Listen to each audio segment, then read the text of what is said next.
Just connecting to Facebook. Good morning. Good morning, our friends on Facebook. Good morning, our friends on Insta. Tanja here, Leadership and Mindset Specialist for real estate and property professionals. It is Monday, the 23rd of July. I don't know about you, but this year is flown so much it's ridiculous. I want to start by welcoming you to Monday morning, Mindset Mastery Monday. This whole half an hour that we spend together on Mondays is just really an opportunity for me to share with you some free peak performance coaching principles to help you achieve your success in the least amount of time. So we're just doing it for the love and for the support of you progressing and achieving what matters to you. So I want to first of all start by saying thank you to those of you who watched our last episode last week and actually reached out and wrote to say thank you for sharing the Mel Robbins 5-second rule, and that more importantly you've been applying it. So I've received a number of direct messages and texts and emails and posts on social. Hey Tina Harvey, lovely to have your company. And people saying, love the 5-second rule, have started to adopt it in my business and life, and that you're seeing that it's gaining some momentum for you. So well done. Keep it up. Habits are really good when we practice them consistently. Okay, so today's session really is inspired by a quote that I love called, "Be careful what you say because you are listening." Yes, you. Be careful what you think and say, for you are listening. So what do I mean by that? Well, every single nanosecond we have a gazillion thoughts. Some of them are positive and many of them are negative. And every time we have a negative thought, it literally hardwires our brain to set up certain beliefs. And those beliefs completely influence the action we take or don't take, and the results that we produce or don't produce. So the intention of this Monday morning mindset is to give you a simple tool to really break through that negative thinking and break through your reasonableness, why you don't have the things that you want, and perhaps the excuses that you give yourself to fulfill on your personal entrepreneurialism, whether that's in business or any other area that matters to you.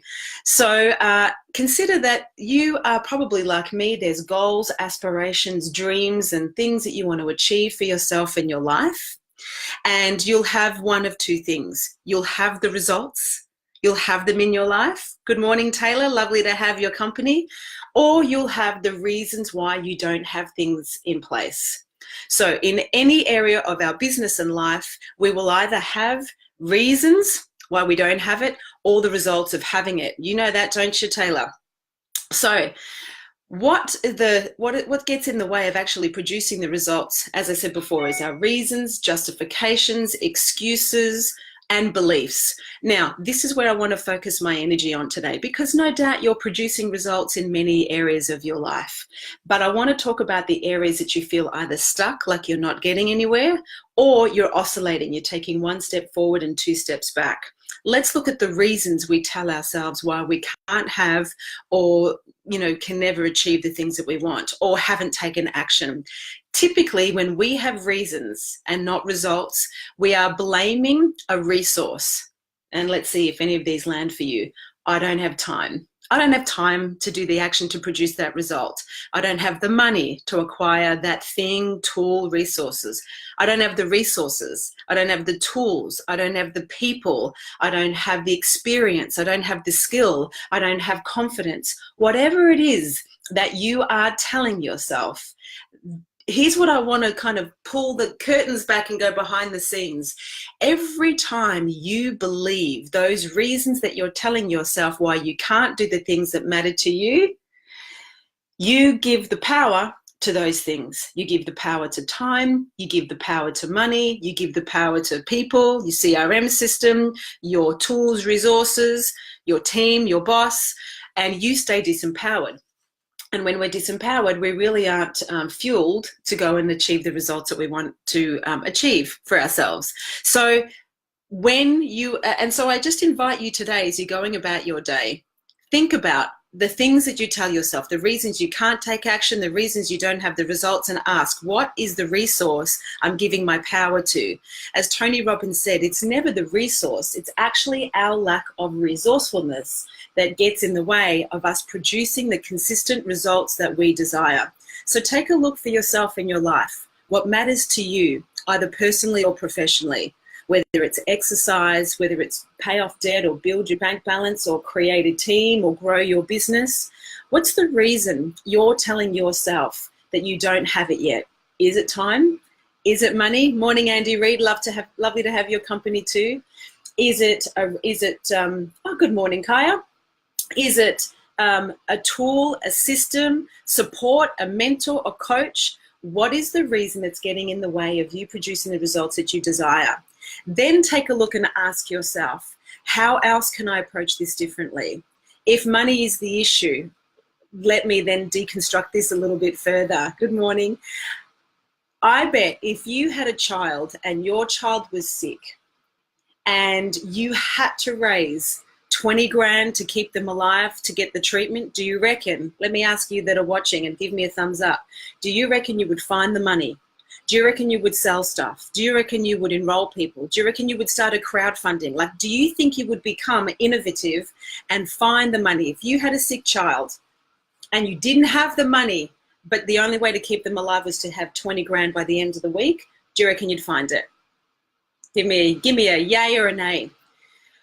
I reckon you'd find it because you have a compelling why. See, in our life, we get really reasonable. We just use our reasons. Yeah, Tina's saying, yes, exquisite chauffeurs. Hello, exquisite chauffeurs. Yeah, thumbs up. You absolutely would find the money. So where in your life, whether it's personally or professionally, are you believing your own reasons? Where in your life are you giving power to that which you actually can be more resourceful with? Big time, Andy says. So take a look. Pick one area of your life. Is it your health? Is it your wealth? Is it your business growth? Is it a relationship? Is it a team? What area of your life have you become reasonable? What area of your life are you giving reasons, excuses, justifications, and descriptions as to why you haven't got the areas that you want fulfilled? And now take a look. Do you have a compelling why?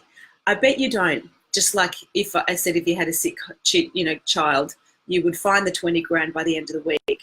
So ask yourself, well, what if I don't have a compelling why, but those things matter to me? You want to really look at creating a compelling why. And that's the first place to start. So in business and life, there's two things you can have. Reasons why you don't have it, justification, excuses. Typically, these are resource orientated. Not enough time, money, energy, CRM system, tool, resource, human resource, or you have the results, or you might be a work in progress. My invitation for you for today and this week is to take, just even today, take a look. What's one area of your life you've become reasonable? What's one area of your life you're giving excuses as to why you don't have the thing? And ask yourself, if I was more resourceful with my time, with my money, with my energy, with my resources, what action would you take? Because be careful what you say, for you are listening.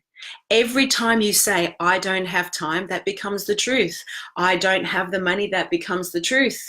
But if you want it bad enough, if it's linked to a compelling why, you will be fueled to find a way. And especially if you're in business, and I know many of you watching are in business and you're entrepreneurs, consider your business is a baby.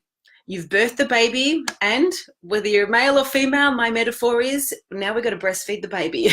We've got to feed the baby. So if you're needing a resource, then consider your business as a baby and you've got to take care of it. So I hope you found that distinction useful.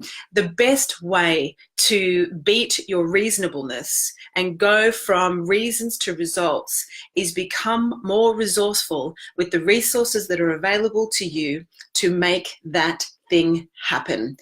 Every time you blame something outside of yourself, you give it the power. And I believe that you have way more power in you to achieve the things that matter than letting time, money, energy, other external resources beat you at fulfilling your potential. So as I said, I really hope you found that useful. Please remember, you can email me, direct message me, or send me any request regarding a specific mindset question, and I'd only be too happy to help. I wish you an amazing week this week. Please take one action to go from reasonableness and excuses to fulfilling your results and your entrepreneurial dreams. Much love, much success, and happy Monday.